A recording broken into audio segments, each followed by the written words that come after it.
guys, so Collision was last night, and obviously if there's a lot to fucking talk about. There's a big thing that happened on Collision. It was a really good show. Let's get into it. So, our show actually opens up with The Elite, which is the Young Bucks and Jack Perry, versus the Lethal Twist, Blake Christian, Lee Johnson, and Jay Lethal. This match was a good example of you've seen one Bucks match, you've seen them all, but in the best possible way. The energy that the Young Bucks bring as a tag is unlike any, and I'll always stand by that. Jack Perry, obviously, just so nimble, fits him great. I really like that Jay Lethal looked actually pretty decent. He looked pretty good.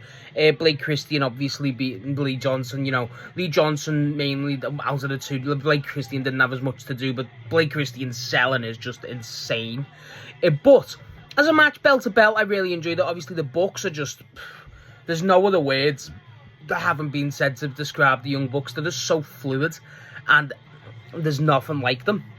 I really do like how the match just had this vibe of pure fun, and that's what it is with the Young Bucks matches. That's what I really enjoy, is they are just fun matches in the best possible way, where this one was a bit different because obviously, you know, this one felt weird because you could have done the match against TMDK, but obviously, you know, we'll talk about that because it gets set up later.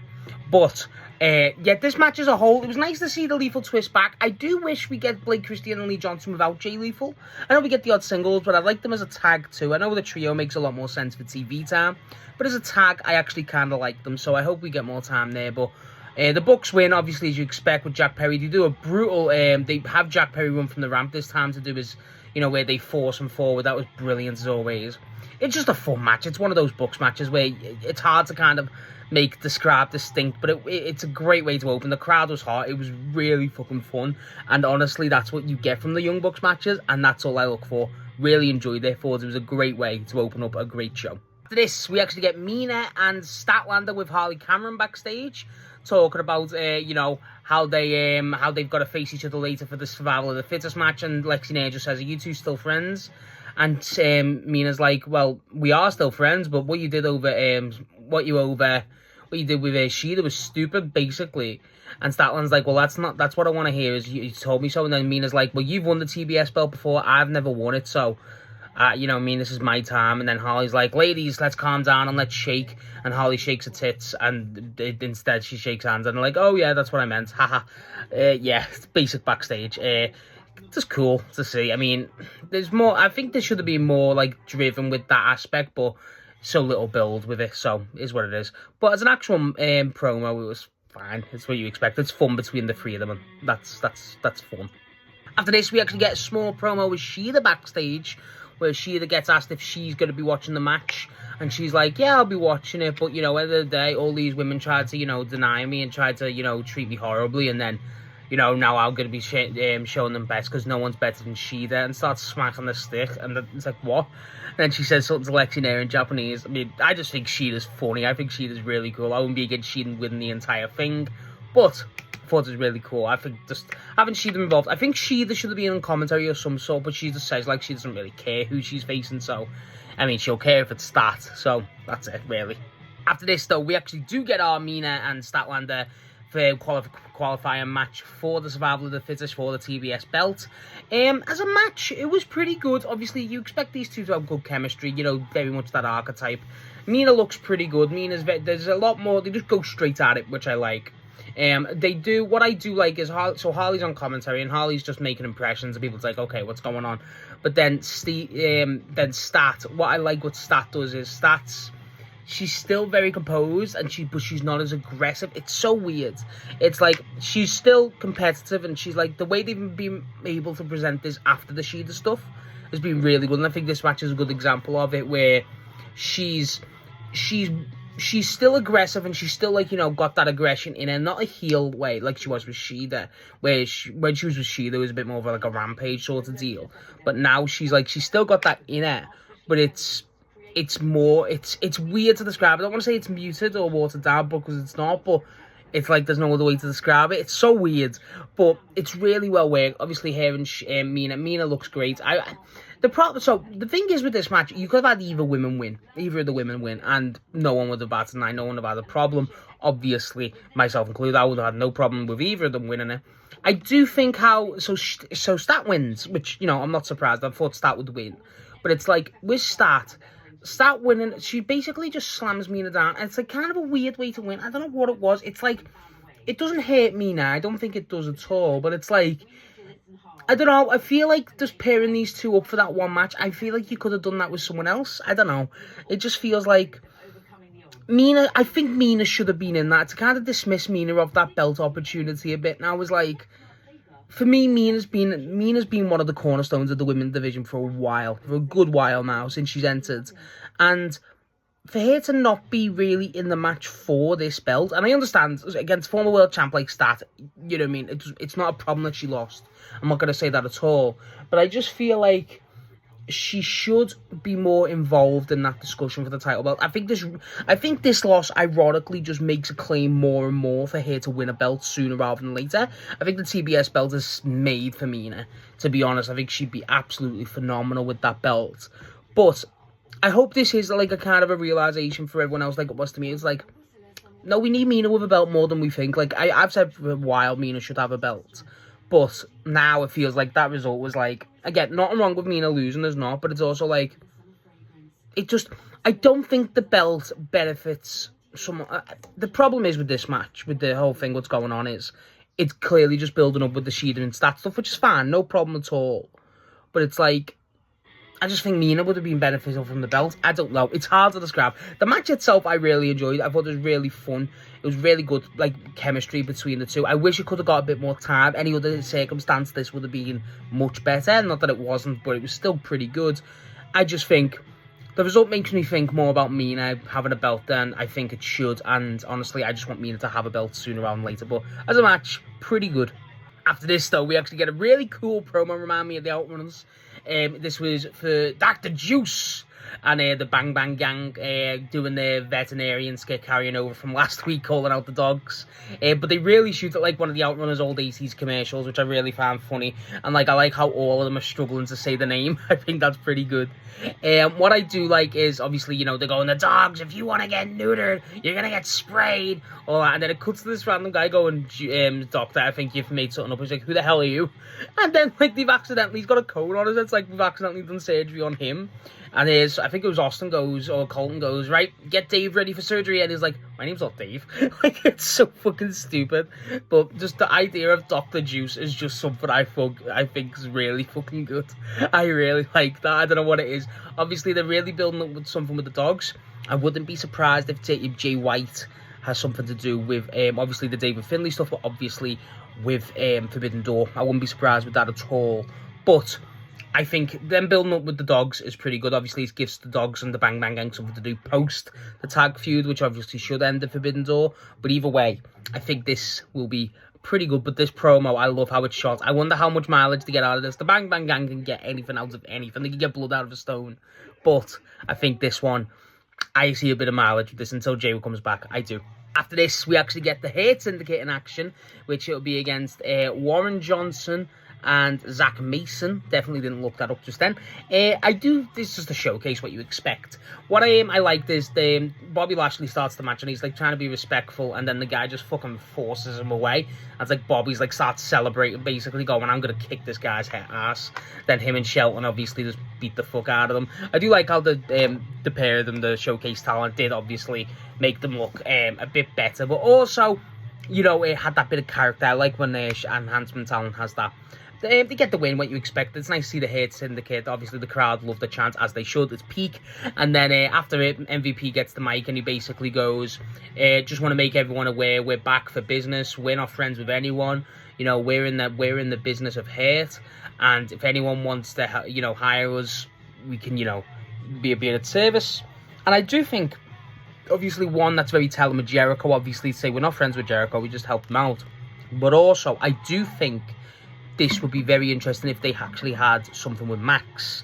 Obviously, regarding the Mark Briscoe stuff, I feel like that makes the most sense in the world. But obviously, with the history of MJF and the Hate Syndicate, I would really like to see how that goes. Obviously, Max with the money, really using Don services.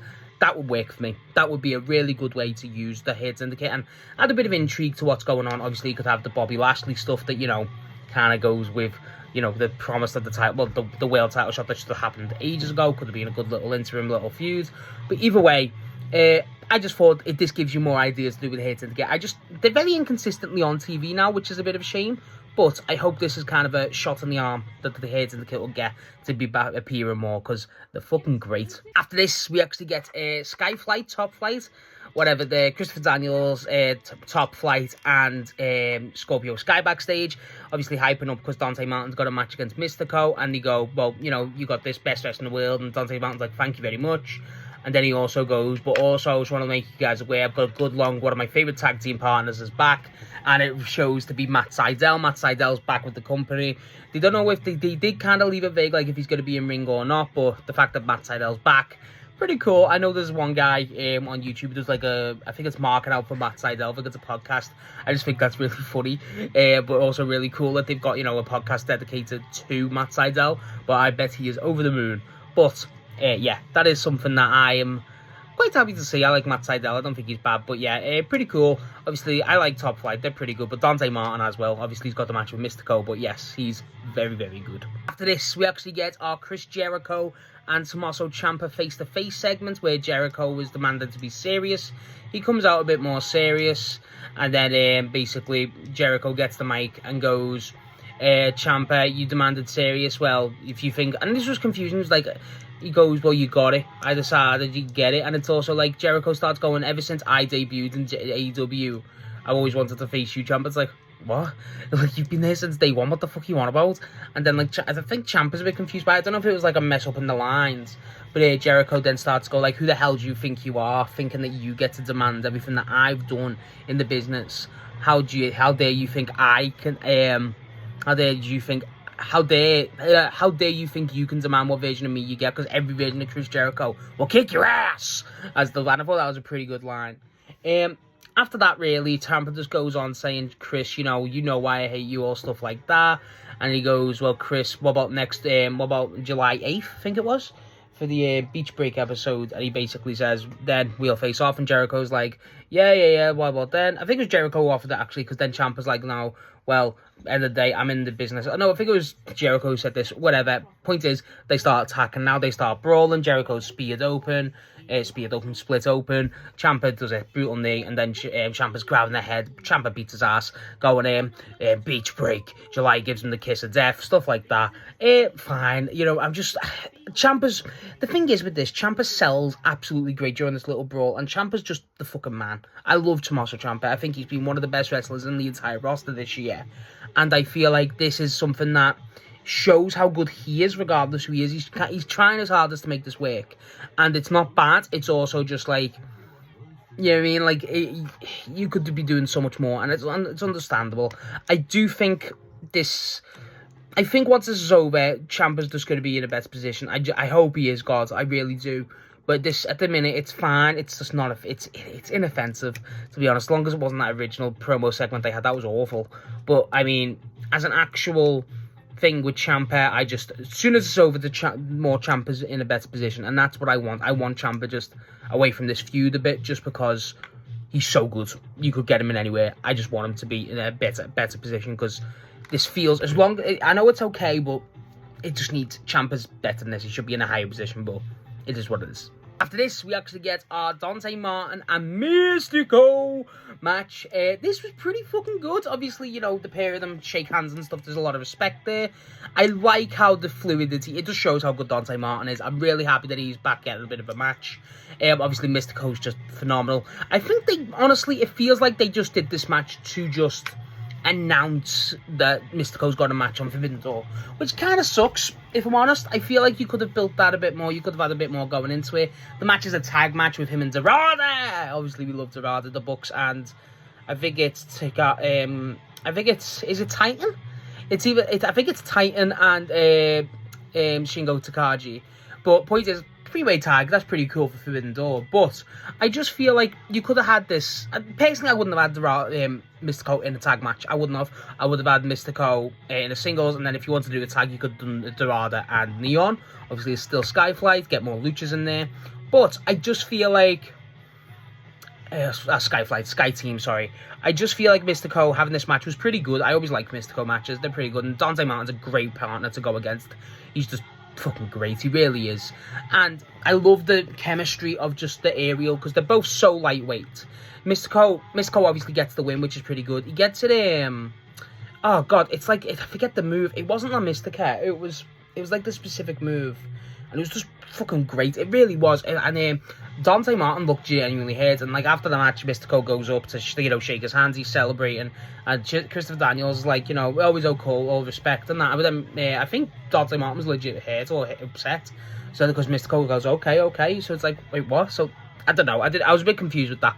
But as an actual match, it was pretty good. Good fluidity. Not an insane bind you. It was just a great Místico match. Again, it does feel like he is just there to just, announce the match. I will say, I was a bit surprised and a bit kind of like, where was the belts? I think he should... I'm normally one of those people who should be like, every champ should wear the belts on every company. Don't get me wrong, I'd like that, but like there's champs that have like 3 belts. Like Místico's got 3, I think.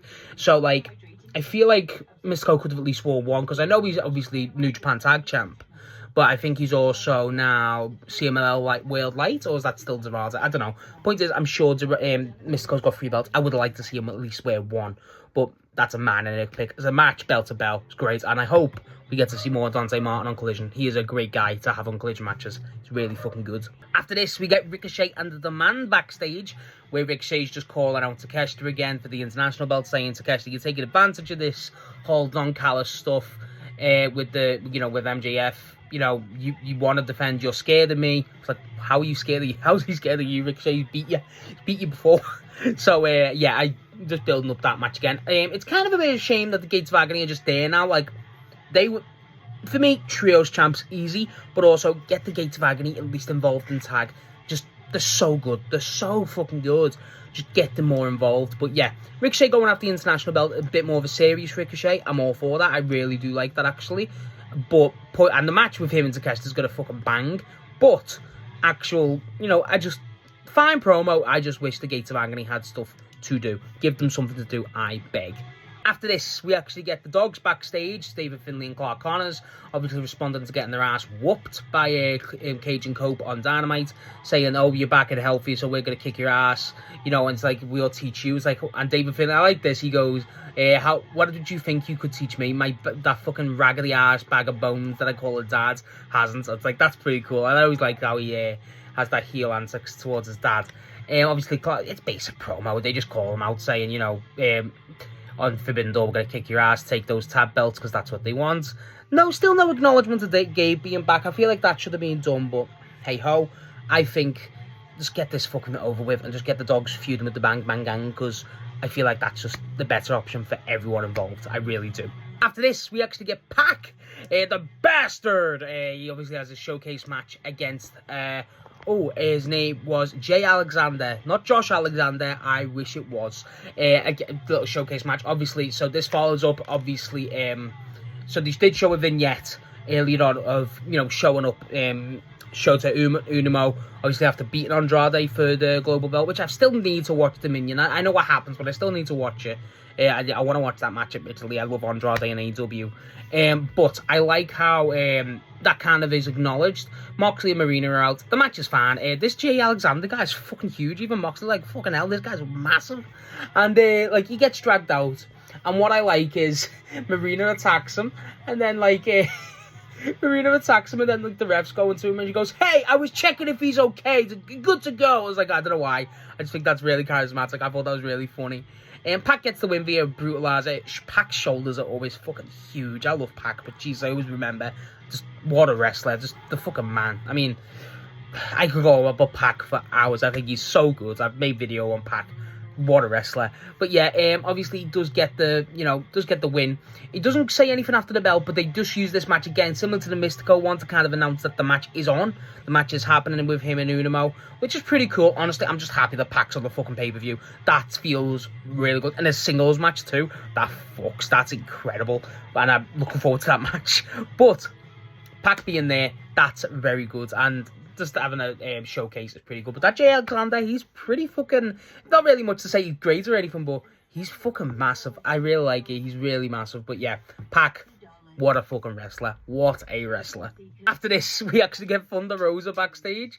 And when I was watching this, I just seen it. And I just seen it pop up and I went, oh, what the fuck does she want? I don't know why. I was just like, oh, what does she want here? I just tickled me that. But she basically calls out the Divine Dominion, saying, when she's doing that, when she's, she calls out the Divine Dominion, and when she calls out the Divine Dominion, she's just saying, like, 100 days, I've been off in Mexico, but don't think I've not been keeping an eye. How about this? Forbidden Door, I go back to CMLL, I find someone to team with from CMLL, and we come and take those belts, because you took 100 days to build a legacy. It takes me 1 day to destroy it. It's like, okay, what are we doing? I forgot the Divine Dominion existed. Same with Thunder Rosa, to be honest. But yeah, fan promo. Thunder Rosa being there. She exists, doesn't she? But yeah, getting more CMLL reps, I'm not against. After this, we actually get... I was going to say my match of the night, but no, it's not. We get Zack Sabre Jr. versus Adam Priest. This match was fucking great. I love this. I thought this was a really good match. Obviously, Sabre Jr. come back, a bit more cocky, and it's a very technical bout.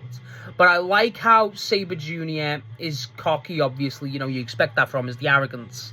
But then with Adam Priest is constantly proving himself, and he not respects Adam Priest, but like, he starts taking him a bit more serious. I really like that. Adam Priest is really good here. So explosive. I love how just the fucking holds and everything. Zack Sabre Jr. I mean, Jesus, everyone knows how good Zack Sabre Jr. is. He's fucking phenomenal.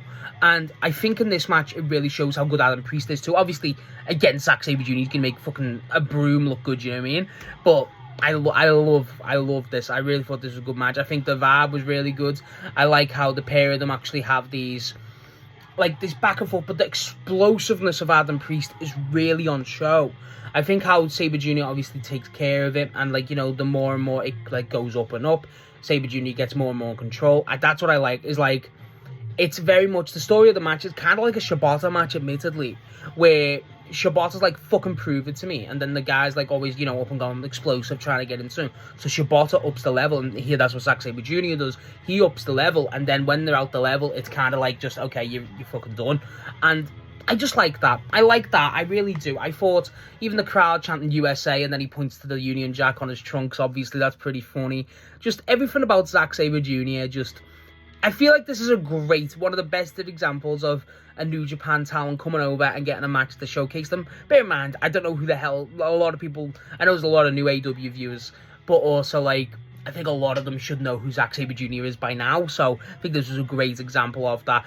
Zack Sabre Jr. throughout the match targets the fucking arm and does the I love how Zack Sabre Jr. moves. Obviously, the twist with the ankles and stuff. He does the Brian, which I love. I call it the Brian for some reason. It's like when the arm's like that and then he stomps on the tricep. I really love that. Yeah, Tony Schiavone goes, he kicked the armpit. Fuck off. I love that. But, as a match, and then, like, that's kind of what wins. I think it was an armbar. It's like, he taps. Like, he does one tap, Tommy Billington, Adam Priest, on the ropes. And it's like, even that, just like, you can't tap on the ropes. What the hell? But as a match, Zack Sabre Jr. gets the win. He calls out Ken. He goes, Kenneth, that's going to be you. And you don't know what TMDK means. It means the Mighty Don't Kneel. And it's like, I never knew that. I actually never knew that. But, hey-ho. I do like this. I like this a lot. I thought this match was a great showcase of both. I like Adam Priest every time we see him, so I think this was a great example. I can clearly see why he's, kind of liked by Tony, but yes, give me more Adam Priest. This is fun. This was a really good match. It would be the best match of the night if the main event didn't exist, obviously, but it's a really good match. I really enjoyed this. Makes me more and more excited for Sabre Jr. Obviously. After this, we actually get the Divine Dominion backstage responding to Thunder Rosa, and Megan Bayne's like, I beat you once, what the fuck? And then Lena Kross introduces herself and saying, yeah, go back to CMLL, bring it wherever you want, and you will bow down. Whatever. But then it does confirm that the woman Thunder Rosa is going to be teaming with already is Olympia, which is pretty cool. Obviously, CMLL rep and something for the pre-show. If it was up to me, I'd drop the fucking belts, but they won't. But yeah, that's kind of it. The Divine Dominions do still exist. Also, after this, we actually do get Jericho backstage, and he's bloodied up from Ciampa, and he says, Ciampa, you've made a grave mistake. I'm going to basically just intimidating, saying, I'm going to kick your ass. It's fine. It's shock cool. It's nice to see Jericho in this sort of serious situation again, but again, I'm done with the feud. I just want it over with now. Let's just move it a bit forward. But yeah, it's fine. I mean, it's fine. However, we get our main event and undoubtedly the match moment of the night, whatever. We get Athena versus Maya World in the AEW Owen Hart Foundation women's semi-final. The women going over to face Mercedes Moné. This match was wrestling at its fucking finest. I mean, Jesus. Not in terms of the in-ring work. The in-ring work's great, don't get me wrong. It really is. But as an actual moment, as an actual psychological stuff, everything about it, the fundamentals is here. It's a phenomenal example of what wrestling boils down to. Obviously, you know, we'll talk about the results in a minute, but Jesus Christ, I love how Athena's portrayed. I love how, obviously, Maya World feels herself more, and that's what I really like. Maya World clearly, like, compared to the Sky Blue match, which was kind of just thrown together, you could tell there's history here. You could tell it was planning. I really enjoyed it. I really did. I thought Athena was great. Obviously, a lot of kicks, a lot of domination by Athena at a lot of points. Obviously, if Maya will get some stuff in there, but then it doesn't really kick on until, because there's a lot of kickouts, a lot of weak kickouts too, mind you, very weak kickouts. And then, what I like is, Athena, so it was a bit wild, Athena's going to her, and she's going, she grabs her and she goes, come on, Maya, starts smacking her and shit, going, come on, prove me to me, come on, show up, start fucking going, prove to me your brother. And she mentions brother in the crowd, even go, oh, and then Maya Will starts fucking punching the shit out of her, like, it's fucking mad, like, she starts going on it. And then that's when the match becomes something truly special. It really does. And, like, Maya Will going for a lot of crossbodies, you know, a lot of good shit. And, like, Athena, like, even showcasing, like, when Athena's getting a pin on Maya and she kicks out at 2, like, the shock on her face, it's everything about it. It's really well worked. Obviously, Maya going for, like, even at the start of doing roll-ups, you can tell Maya's, like, trying to just find any way. There's a lot of, Maya does a great, and I mean a great, I forgot, well, you know, when you bend over backwards, you know, to do the pin, like, over, it's, Zack Sabre Jr. does it, obviously, but, you know what I mean, it's like, she does that so well. Like, she's not as strike heavy as I thought she would be here. That's what I've always thought when I watch Maya World. She's very strike heavy, but she's not here. But she's fucking great. She portrays everything well. The facials, obviously. Everything about it, I really enjoyed. I really did. What I do like is the finish. So the finish is obviously, you know, the main thing to talk about. There's a big kick out where she does a kick out at 2. It's the one I was talking about just a minute ago. And it goes, oh my God. And the crowd just goes electric. And I feel like after that point, you knew it was on, but it was still like, no. And what happens is Athena gets a bit cocky, and then Maya goes for the roll-up, and I think it was the roll-up. I forget what it was, the move was, admittedly. But Maya World gets the win, and truly, what a moment. I'm so happy about it. I really am. I fucking love that. And, like, normally I'm a bit like, oh, it's a bit of a... Because I feel like this is very hard to navigate in terms of it being a pity. And obviously, you do mention the brother a lot. And it's like, you know, obviously, no to shy away from it. It's a terrible situation. But, like, it's kind of like Cody with Dusty, right? Where it's like, you don't want to mention it too much. And I understand it's still fresh, so it makes a bit more sense. But I feel like as an actual match, wrestling bout, they obviously make it a, you know, concern that, you know, Athena has lost to Maya before. It's the only blemish she's had on the Ring of Honor World title. So it's like, oh, fuck. And it really is a good deal. Obviously, the crowd start losing the fucking man. It's such a big deal. Maya Will can't believe it. Even after the match, obviously, Athena was a trainer. Athena hugs her. It's really cool moments. It's a great moment. It really is. But the thing is, they've got to fucking commit. You got to commit to it. You got to continue Maya World. I'm not saying she has to win the entire thing. God, no. But I'm saying, like, she's got to just be presented after this as an actual fucking real star. Like, that's a star maker. That's a star making performance right there from Athena and Maya.